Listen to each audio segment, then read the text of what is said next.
मित्रों, आज हम फिर से हाजिर हैं आपके पास हस्ताक्षर के अगले अंक में। हिंदी साहित्य के प्रसिद्ध कवि, वरिष्ठ कवि नरेश सक्सेना की कविता चंबल पर बात करने के लिए। मित्रों, गंगा, यमुना, कृष्णा, कावेरी, गोमती, अलकनंदा, ये नाम हमारे देश में लड़कियों के रखे जाते हैं। लेकिन क्या आपने देखा, क्या आपने कभी जाना कि चंबल नहीं है किसी लड़की का नाम। हम सदियों से पहले ही इस नदी को अपने इतिहास से तिरस्कृत कर चुके हैं। यह पीड़ा है उस नदी की जिसे हमने भुला दिया है। मित्रों, देश की यह नदी प्रतीक है देश की उन तमाम लड़कियों की जिनको उनका अपना आकाश नहीं मिला, यह हमने दिया ही नहीं, जो धीरे धीरे रेत होती चली गई और चंबल में बदल गई। चंबल उन लड़कियों का नाम है जो रोती रही रात दिन और हमने उनको नदी समझ लिया। उस नदी के किनारे पूजा पाठ किया, लेकिन हमने कभी उनको किनारा नहीं दिया। मेरी माँ कहा करती थी, इस देश की तमाम नदियां पवित्र हैं। वह क्यों कहा करती थी, इसका कारण आज मुझे समझ आता है। जब मैंने बहुत सी किताबें पढ़ी, नदियों के उद्गम पर चर्चाएं सुनी, तब मैंने जाना कि कोई एक नदी अभागी कैसे हो जाती है। चंबल, वह नहीं जानना चाहती थी चंबल के बारे में। उसे एक ही नदी याद थी, गंगा, पवित्र गंगा।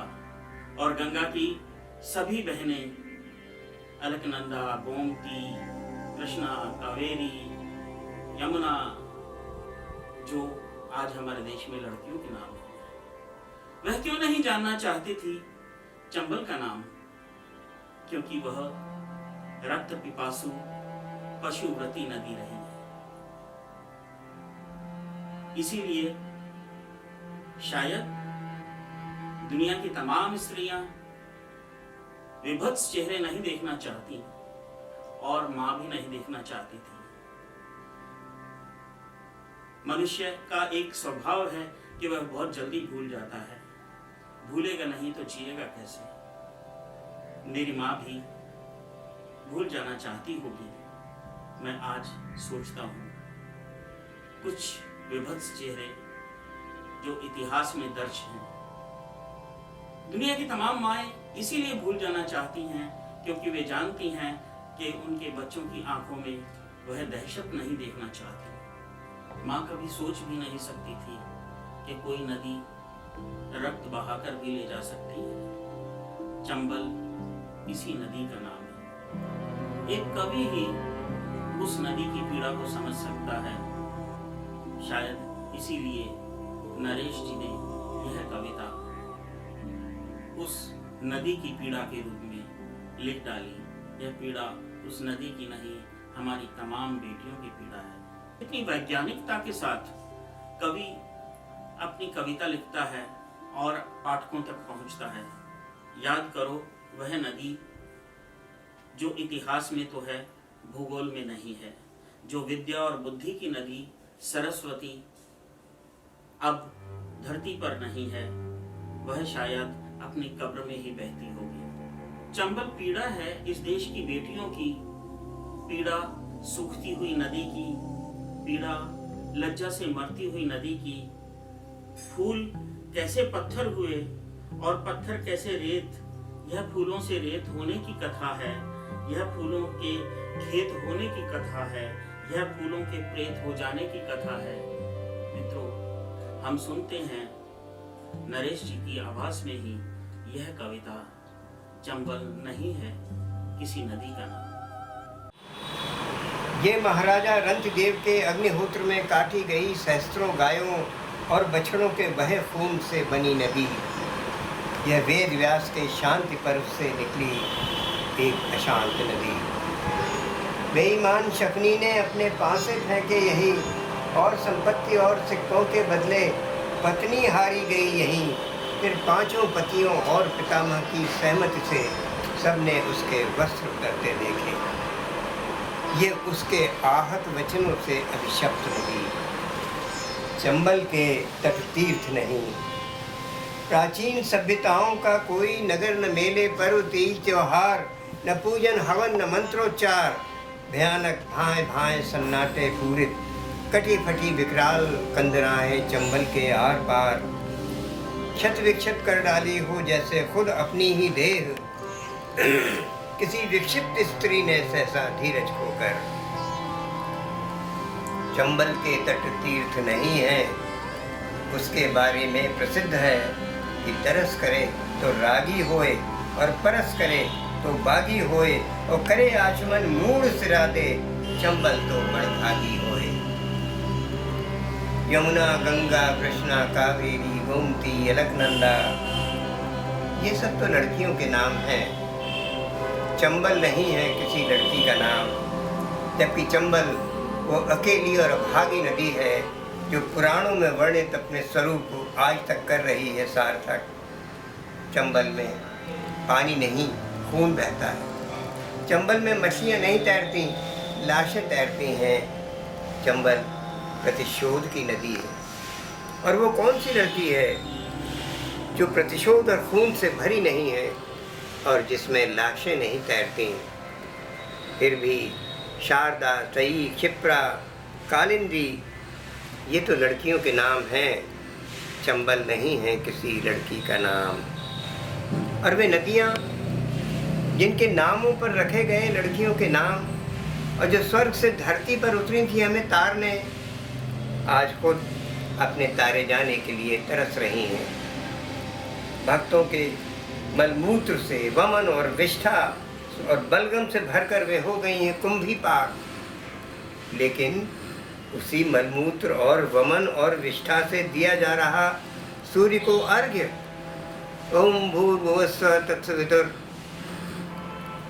चंबल पर कब्जे के लिए हुए देवों और दानवों में युद्ध इस कदर कि रक्त और चर्म से भरकर वो कहलाई चर्मण्यवती, चर्मवती, चाम वाली चंबल। आज जबकि बाजार आमादा है हर मादा को चर्मवती बना देने के लिए, और कुछ अभागिनों को तो बना ही दिया जाता है चर्मवती, फिर भी कल्याणी, सिंधु और जानवी, भागीरथी, सोनरेखा, नर्मदा, सरयू, मंदाकिनी, ये सब तो लड़कियों के नाम हैं। चंबल किसी लड़की का नाम नहीं है। देखो कितनी सारी नदियों के तो नाम ही नहीं आए, उन करोड़ों करोड़ नदियों के नाम जो सुखा दी गई स्रोत पर ही और रह गई अनाम। याद करो वो नदी जो इतिहास में तो है, भूगोल में नहीं। वो विद्या और बुद्धि की नदी तो शायद शर्म से ही धरती में समा गई, और अब गोया अपनी कब्र में ही बहती होगी। चंबल की बेटियों के नाम हुए फूलन देवी, कुसुमा नायन, गुल्लो बेड़िन। फूल, कुसुम और गुल, लेकिन फूलों के नाम वाली ये बेटियां फूल नहीं थी। फूलों को नंगा नहीं किया जाता, झूंटा पकड़कर घसीटा नहीं जाता, फूलों को जलती हुई बीड़ियों से दागा नहीं जाता, कोमल अंगों में मिर्चें भरकर उनसे कबुलवाया नहीं जाता कि वे तो डायने हैं। शिशुओं के नर्म कलेजे चाट चाट कर खाती हैं, वे ही लाती हैं बाढ़, महामारी, अकाल, दुर्भाग्य, मुकदमे वे ही हरवाती हैं। हाथ डुबोए गए खौलते हुए तेल में, और फफोले पड़ते ही अपराध सिद्ध हो गए, गिद्ध हो गए पंच परमेश्वर, और सभी जन काकर, पाथर, चिड़ई, कुकुर, भेड़ हो गए, घास हो गए, पेड़ हो गए। फूलों के मुंह से निकली कुछ बुदबुद तो चिल्लाया ओझा, लो सुन लो, इनने स्वयं कबूला अपना डायन होना। अब ये मेरे हाथों मुक्ति चाहती हैं। कुत्तों और सियारों के रोने की आवाज़ों में उनके रोने की आवाज़, तेज आंधियों में चट्टानों से टकरा बहते पानी में होती उनके होने की आवाज़। पछुआ चले तो पश्चिम से आती है उनके रोने की आवाज़, और पूर्वा चले तो पूरब से आती है उनके रोने की आवाज़। और जब किसी दिशा से चलती नहीं हवाएं होती साएं साएं, तब लोग समझ लेते हैं ये उनके मर जाने की आवाज़। गर्दन पर चलती हुई छुरी की खिंच शामिल होती कीर्तन के ढोल धमाकों में। कहते हैं एक दिन उन फूलों ने अपनी पन्हियों में भरकर पेशाब पिलाई अपने बलात्कारियों को, और पेड़ों से बांधकर उनके प्रजनन अंगों के चिथड़े उड़ा दिए। फूल कैसे हुए पत्थर और पत्थर कैसे हुए रेत, ये फूलों के रेत हो जाने की कथा है। ये फूलों के खेत हो जाने की कथा है। ये फूलों के प्रेत हो जाने की कथा है। चंबल का स्रोत खोजने मत जाना। स्रोत खोजते हुए कहीं तुम अपने घर तक ही ना पहुंच जाओ और देखो कि चंबल वहीं से निकल रही है, निकल चुकी है, या निकलने के बारे में उसने सोचना शुरू कर दिया है। सूर्य डूबने के साथ ही जैसे लड़कियों का आकाश भी डूब जाता है, जैसे जैसे छायाएं सिमटती हैं, लड़कियों की जगह भी सिमटना शुरू हो जाती हैं। अंधेरा दाखिल हो उससे पहले ही लड़कियों को दाखिल हो जाना चाहिए अपने घरों के प्राचीन और पवित्र अंधकार में। लेकिन एक शाम जब गायें खूंटों की तरफ, बकरियां बाड़ों की तरफ और मुर्गियां दड़बों की तरफ आंकी जा रही थीं, 3 बहनें निकलीं तालाब में डूबने। तो बड़की बोली, पहले मैं डूबूंगी क्योंकि छुटकी को डूबते हुए देख नहीं पाऊंगी। तो छुटकी बोली, जिज्जी तुम नहीं रहोगी तो अकेले मुझे डूबते हुए कितना डर लगेगा। सुनकर मझली ने छुटकी को चिपटा लिया। बोली, हम तीनों बहनें एक साथ डूबेंगी।